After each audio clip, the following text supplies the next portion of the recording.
சிலாமயாக தே புனன் துருகாலேன தரிசனாதேவ சாதவஹா என்று சொல்லப்படுகிறது. க்ஷேத்திரங்களுக்கு பெருமையோ தீர்த்தங்களுக்கு பெருமையோ சாதுக்களாலதான். ஒரு க்ஷேத்திரம் அப்படின்னு ஆசைப்பட்டு நாங்க போனோம்னா அந்த இடத்துல நிறைய சாதுக்கள் இருக்கணும். சாதுக்கள் நிறைய இருந்தாதான் அந்த க்ஷேத்திரத்துக்கு பெருமை. நாம் பகவானை அனுபவிக்க முடியும், அனுபவிக்கவும் தெரியும். க்ஷேத்திரத்துக்கு பகவானுக்கும் அது பெருமை. க்ஷேத்திரங்கள்லாம் ஒரே அசத்துகளாகவும் பகவத் விஷயம் தெரியாதவர்களாகவும் நாற்புறங்களையும் அமைஞ்சுட்டு சாதுக்கள் வெளியேறி போயிட்டாள் அப்படின்னு சொன்னால் அந்த க்ஷேத்திரத்தில் உள்ள பெருமாள் தான் என்ன பண்ணுவார்? தமிழ்நாட்டில் உள்ள திவ்ய தேசங்கள்லாம் அப்படிப்பட்ட ஒரு க்ஷீண தசையை அடையிறது. பெரிய மகாட்சேத்திரங்கள்லாம் அப்படி ஒரு க்ஷீண தசையை அடையிறது. இப்ப எடுத்துக்காட்டாக காழி சீராம விண்ணகரம் அப்படின்னு சொல்லப்படுகின்ற சீர்காழியில் உள்ள தாடாளன் சன்னதி, திரிவிக்ரம சுவாமி சன்னதி, அந்த சன்னதியில முதல் வீடு இப்ப முஸ்லீம் வாங்கிவிட்டார். பெருமாள் புறப்பட்டு வந்தாக்க தேங்காய் பழம் யார் கொடுக்கிறது? யாரு வீட்டு வாசலோட போகிறது? சாதுக்கள் க்ஷேத்திரங்களை விட்டு விருத்தி இல்லாததுனால வெளியில கிளம்பிடுறா.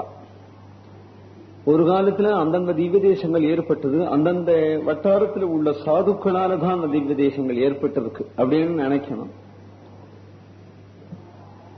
அதுல ஒரு அருமை உடையவர்கள் எல்லாரும் வெளியில போயிடுறாப்புல ஆயிடுறது. தப்பித்தவரி வாசல் இருந்தாலும் கூட அருமை தெரியாதவர்களா போயிடுறார்கள். அதனால க்ஷேத்திரங்களுக்கு பெருமை இல்லாதபடி போயிடுறது. கலியில தீர்த்தங்கள் அப்படின்னு போனாலும் கூட தீர்த்தங்களுக்கும் ஒரு பெருமை. ஒரு 10 சாதுக்கள் நம்மளோட குளிச்சாக்க அவர்கள் பகவநாம சொல்லிண்டே தீர்த்தமாடினா நமக்கு அதுல ஒரு சந்தோஷம் உண்டாகும்.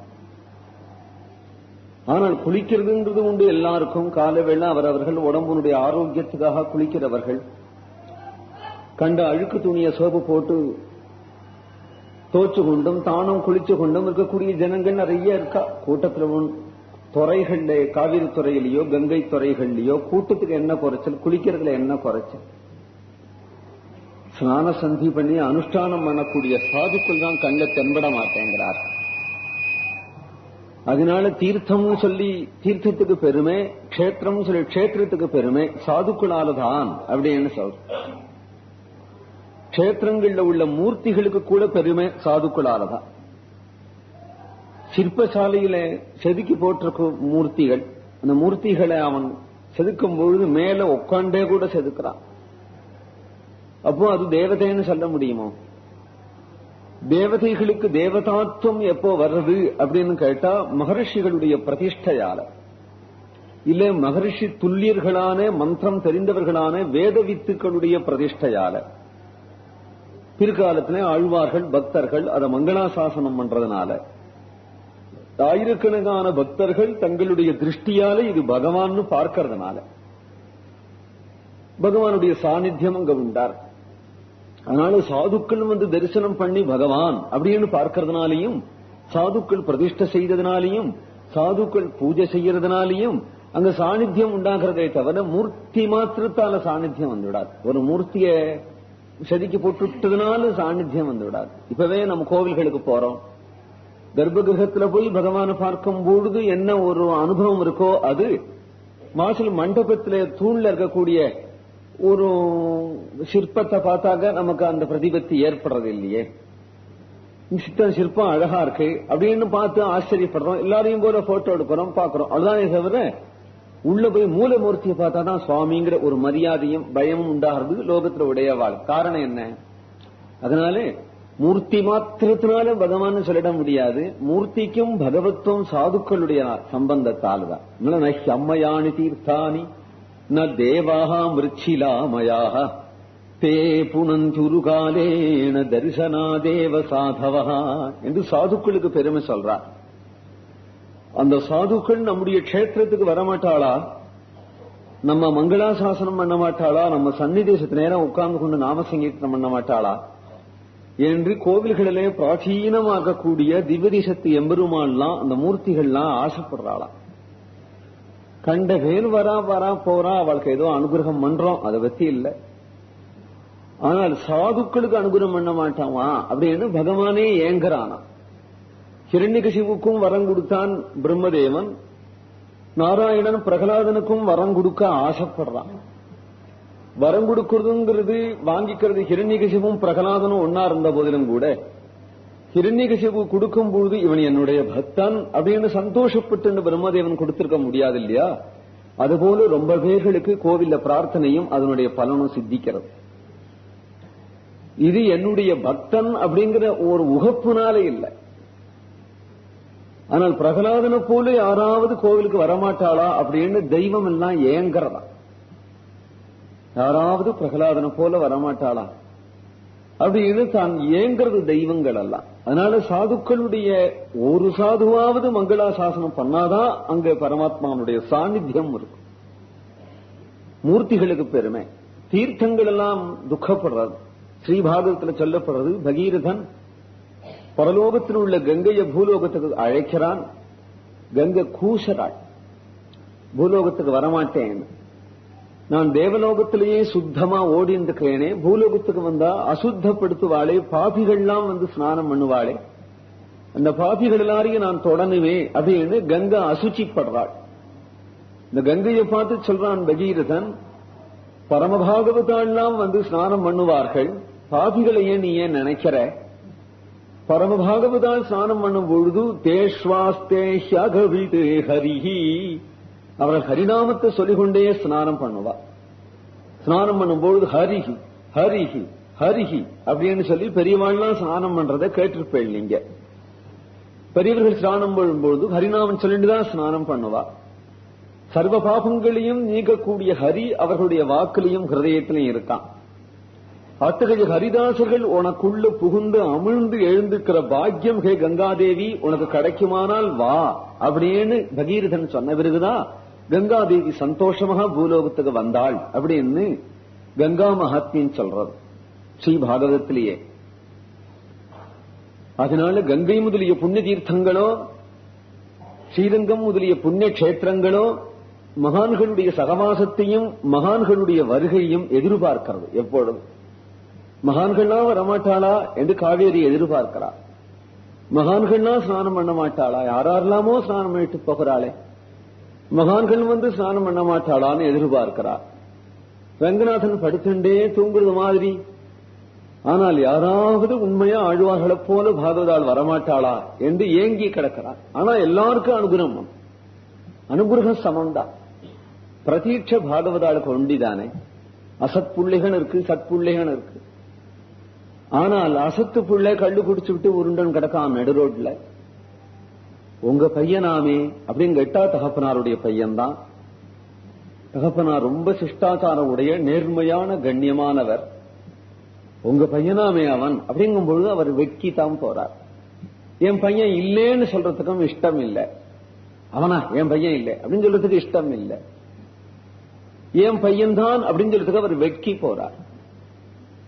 ஆனால் அதுவே உத்தமனான ஒரு பையன், எல்லாருக்கும் சம்மதமாக இருக்கிறான், நீதிமானா இருக்கிறான், கண்ணியமா இருக்கிறான், உத்தியோகம் பார்க்கிறான். அந்த பையனை காட்டி அந்த ஜட்ஜு உங்க பையனாமே என் பையன் தான் என்று சந்தோஷமா சொல்லிக்கிறார், பெருமையா சொல்லிக்கிறார். ஆனால் இந்த ரெண்டு பையன்களுக்குமே தன்னுடைய பித்ரார்ஜிதமாவோ சுயார்ஜிதமாவோ இருக்கிற சொத்தை பங்கு போட்டு கொடுக்கிறார். இந்த மூர்க்க பிள்ளைக்கு தான் கொடுக்கிறார், உத்தம புத்திரனுக்கு தான் கொடுக்கிறார். இப்படி இவனும் என் புத்திரன் தான், அவனும் என் புத்திரன் தான், இவனுக்கும் அனுகிரகம் உண்டு அவனுக்கும் அனுகிரகம் உண்டு அப்படின்னு பகவான் நிர்தோஷம் ஹி சமம் பிரம்மே என்று சமமா இருந்தாலும் கூட அந்த உத்தமனான புத்திரனை பார்த்துதான் இவர் என் பையன் அப்படின்னு சொல்லி எப்படி ஒரு தகப்பன் இஷ்டப்படுவனோ, அதவனான பிள்ளையை பத்தி யாராவது உன் பையன் சொல்லிட்டா கூட வெக்கி போவனும். அதுபோல துஷீலம் உடையவர்கள் பக்தர்களை போல வேஷம் போடும் பொழுது, அவர்களை பக்தன்னு நினைக்கும் பொழுது பகவானுக்கு ஒரு கூச்சமும். ஆனால் உத்தமர்கள் பக்தனா இருக்கும் பொழுது யோமே பக்த சமே பிரியா, இவன் என்னுடைய பக்தன், எனக்கு மிகவும் பிரியமானவன் அப்படின்னு பிரகாசமா சொல்லிக்கவும் பகவானுக்கே இஷ்டம் இருக்கு.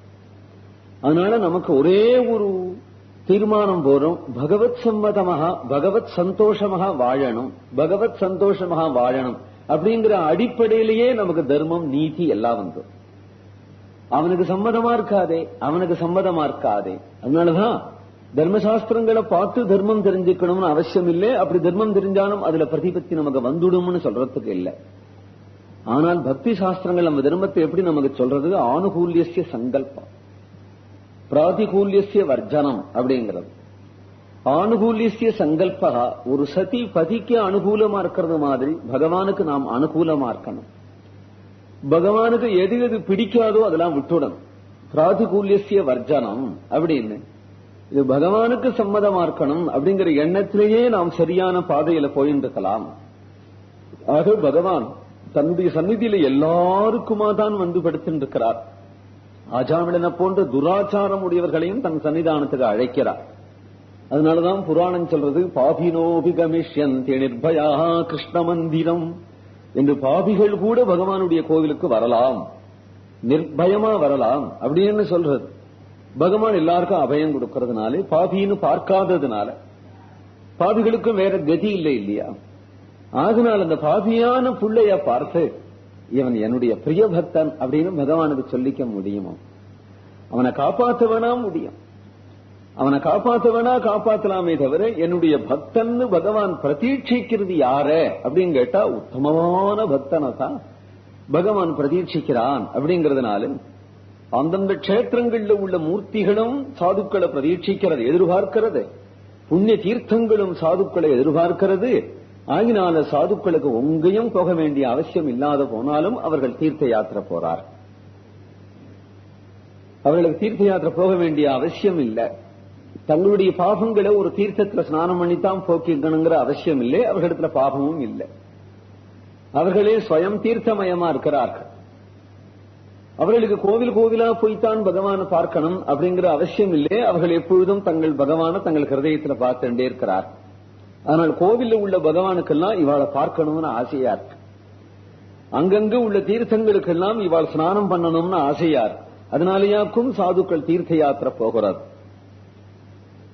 அதுபோல ஸ்ரீ கிருஷ்ண சைதன்ய மகாபிரபு இப்பொழுது பூரி ஜெகநாதத்துல இருன்னு தாயார் சொன்னதுக்காக பூரி ஜெகநாதத்துல வந்து ஏதோ ஒரு வருஷம் இருந்திருப்பார். ஆனால் ஒரு வருஷம் கூட பூர்த்தியாக இல்லை. ரதோத்சவத்துக்கு முன்னாடியே தீர்த்த யாத்திரை புறப்பட்டுட்டார். தட்சிண தேசத்தை நோக்கி தீர்த்த யாத்திரை வரா. இப்பொழுது இந்த தீர்த்த யாத்திரையினுடைய நோக்கம் பொதுவாக யதிகள் புறப்பட்டாக, அதுவும் வாக்கியார்த்தம் பண்ணிக்கொண்டு சாஸ்திர நிர்ணயம் பண்ணிக்கொண்டு துர்மதங்களை கண்டனம் பண்ணிக்கொண்டு புறப்பட்டா திக்விஜயம் அப்படின்னு சொல்லுவார். பொதுவா யதிகள்லாம் புறப்பட்டாங்க. அது பக்தர்கள் சொல்றது. அது மாதிரி அவளுடைய அபிப்பிராயத்தால தீர்த்த யாத்திரை தான் நினைப்பா. பக்தர்களுடைய அபிப்பிராயத்தினால திக்விஜயம்னு சொல்லிப்பா. மகாபிரபு அநேக தீர்த்தங்களுக்கு இப்படி யாத்திரை போகணும். காரணம் பரிவிராஜகன் அப்படிங்கறதே சன்னியாச லட்சணம். பரமஹம்ச பரிவிராஜகாச்சாரியவரியன் சொல்றோம் இல்லையா? பரிதகா விரஜதி இதி பரிவிராஜகா. ஒரே இடத்துல உட்காந்துக்க கூடாது சன்னியாசி. பரிதகா விரஜதி, சஞ்சாரம் பண்ணிட்டே இருக்கணும். அப்படிங்கறதுனாலே பரிவிராஜகன் அப்படின்னு பெயர். முக்கியமாக க்ஷேத்திரம் ஸ்ரீரங்கம் முதலிய க்ஷேத்திரங்களுக்கு வந்துட்டாளானா அவள் அந்த க்ஷேத்திரத்திலேயே நித்தியவாசம் பண்ணிட்டு இருக்கலாம். அதுவும் வார்த்தக்கியம் வந்து விடுத்தானால் ஒரே இடத்துல நித்தியவாசம் பண்ணலாம் அப்படின்னு சாஸ்திரங்கள் சொல்றது. ஆனாலும் அவளுக்கு முக்கிய தர்மம் பரிதகா விரஜந்தி, சஞ்சாரம் பண்ணிட்டே இருக்கணும் அப்படிங்கறதுதான் முக்கிய தர்மம். மகாபிரபுவே இப்ப சஞ்சாரம் பண்றார். ஆனால் பிற்காலத்துல பூரி ஜெகநாதத்துல 12 வருஷம் ஒரே இடத்துல ஸ்திரமா இருந்துட போறார். ஆனால் இப்பொழுது பரிவிராஜகத்தான். மகாபிரபுவுக்கு 24 வயசுல சந்நியாசம், அப்புறம் 24 வருஷம் இருக்கிறார். 48 வருஷம்தான் மகாபிரபுனுடைய ஆயு அவதார காலத்துல. 24 வருஷம் சந்நியாசாசிரமம், 24 வருஷம் கிரகஸ்தாசிரமம். கிரகஸ்தாசிரமத்துல 12 வருஷம் பால்யம், குழந்தையா பிரம்மச்சாரியா படிக்கிறதுல பொழுதுபேடு. 12 வயசுல முதல் கல்யாணம் லட்சுமிங்கிற பொண்ணோட கூட. 16வது வயசுல 2வது கல்யாணம் விஷ்ணு பிரியாவோட கூட. 24வது வயசுல சன்னியாசம். 12 வருஷம் பரிவிராஜகர். இந்த 12 வருஷத்துல பாரத தேசம் பூரா சுத்தின்னு இருக்கிறார், ஸ்திராசம் இல்லாதபடி. நெடுப்புற ஒரு தரம் பூரி ஜெகநாதம் வந்தார். மறுபடியும் பிருந்தாவன யாத்திரா இப்படி புறப்பட்டு விட்டார். இப்படி சுத்தி கொண்டே இருக்கிறார் 12 வருஷம். கடைசி 12 வருஷம் ஜெகநாதத்தை விட்டு அந்தண்டையே போகாம இருந்து கொண்டிருந்தார். இப்ப யாத்திரையாக புறப்பட்டதும் மகாபிரபு பின்னாடி அவரிடத்துல அளவு கடந்த பிரேமம் உண்டாயிட்டதுனாலே வாசுதேவ சார்வபௌமர், கோபிநாதாச்சாரியர், நித்யானந்த மகாபிரபு, ஜெகதானந்த பண்டிதர் எல்லாருமே புறப்பட்டுட்டார்கள் தட்சிண தேச யாத்திரைக்கு. ஆனால் மகாபிரபு யாரையும் அழைச்சென்று போறதா இல்லை. வாசுதேவ சார்வபௌமரை பார்த்து, நீங்கள் சுகஜீவியாக இவ்வளவு காலம் இருந்துட்டீர் ராஜபண்டிதர், யாத்திரைக்கு உம்முடைய உடம்பு லாயக்கப்படாது, அதனால உம்மை அழைச்சுன்னு போனால் எனக்கு தான் நிர்பந்தம், நீங்கள் இங்கே இரும் என்று ஒரு வியாஜம் சொல்லி நடத்தி விட்டார். ஜெகதானந்த பண்டிதரை கிரகஸ்தரா இருப்பதனாலே என்னோட சுத்தக்கூடாது, நீங்கள் நவதீபத்துக்கே திரும்பி போங்கோ என்று நிர்பந்திச்சா அனுப்பிச்சுட்டார் ஜெகதானந்த பண்டிதரை. நித்யானந்த மகாபிரபுவே, நீர் அவதூத சன்னியாசி, நான் நியம சன்னியாசி, உமக்கு நமக்கு சரிப்படாதுன்னு போன்னுட்டார் நித்யானந்தரை. இப்படி ஒவ்வொருத்தராக தள்ளி விட்டுட்டார். எல்லாருக்கும் கவலை. யாரையாவது ஒத்தர் அழைச்சுன்னு போனா தேவலே, பிரபு திடீர்னு மூர்ச்சி ஆயிடுவார். ஒரு மேகம் இப்படி பார்த்தா கூட மூர்ச்சி ஆயிடுவார். ஒரு மயிலிறக பார்த்துட்டா கூட மூர்ச்சி ஆயிடுவார். யாராவது கூப்பிடுற வியாஜத்துல ஏ கிருஷ்ணா அப்படின்னு கூப்பிட்டு இவர் காதுல விண்டுட்டானா மூர்ச்சி ஆயிடுவார். தகுந்த காலத்துல ஆகாரம் எடுத்துக்க மாட்டார், தூங்க மாட்டார், வெறி பிடிச்சாப்புல சில சமயம் ஓடுவர். இவருடைய ஒரு உண்மத்த நிலையிலே இவருடைய திருமேனியை பார்த்துக்கிறதுக்கு ஒருத்தர் வேண்டாமா என்று நினைச்சு அவர்கள்லாம் ரொம்ப நிர்பந்திச்சு அவர்கிட்ட அழுது கடைசியில ஒரு பிராமணனை தண்ட கமண்டல் எடுத்துன்னு பின்னாடி வர்றதுக்கு அனுமதிச்சார் சைதன்ய மகாபிரபு. அவர் மட்டிலும் பிரபு பின்னாடியே புறப்பட்டார். இந்த 2 பேருமாக முதல் ஜெகநாதனை தரிசனம் பண்ணி கொண்டு அவரிடத்துல தீர்த்த பிரசாதம் முதலியவைகள்லாம் பெற்ற அனுமதி பெற்றுக்கொண்டு கஷேத்திரத்தினுடைய எல்லா வரையிலும் கண்ணீரும் கம்பலையுமா வரக்கூடிய தன்னுடைய பிரேமி ஜனங்கள் எல்லாருக்கும் ஆசுவாசப்படுத்தி திருப்பி அணிவிச்சு விட்டு, ஒரு சன்னியாசி விஷயத்திலே இவ்வளவு பாசம் நீங்கள் காட்டக்கூடாது, எனக்கு எங்கேயுமே தாற்காலிக வாசம் தானே, இஷ்டப்படி வருவேன், இஷ்டப்படி போவேன், எப்ப வருவேன்னு நீங்க கேட்கக்கூடாது என்று அவர்களுக்கு சமாதானம் சொல்லிவிட்டு பிரபு புறப்பட்டுட்டார். பாதச்சாரியாகவே புறப்பட்டு சாட்சி கோபாலம் என்கின்ற கஷேத்திரத்தில் வந்து கோபாலனை தரிசனம் பண்ணி கொண்டார். அதுல இருந்து புறப்பட்டு ஸ்ரீகூர்மம் அப்படிங்கிற கஷேத்திரத்துக்கு வந்தார். கூர்ம பகவான தரிசனம் பண்ணி கொண்டு சிம்ஹாத்ரி அப்படிங்கிற இடத்துக்கு வந்து நிருசிம்ம பகவான தரிசனம் பண்ணி கொண்டார். அவருடைய யாத்ரா கிரமங்கள் எல்லாம் கிருஷ்ணதாஸ் கவிராயர் விஸ்தாரமாகவே சொல்லிக் கொண்டு போறார். ஸ்ரீகூர்மம் வந்ததும் அங்க ஒரு ஆச்சரியமான சம்பவம். எவ்வளவோ சம்பவங்கள் இருக்கு, சிறு சம்பவங்களை மட்டும் சொல்லிக் கொண்டு வர. மகாபிரபு சரித்திரம் மகாபாரதம் போல சாதாரணமாக ஒரு மாசம் சொல்லலாம்.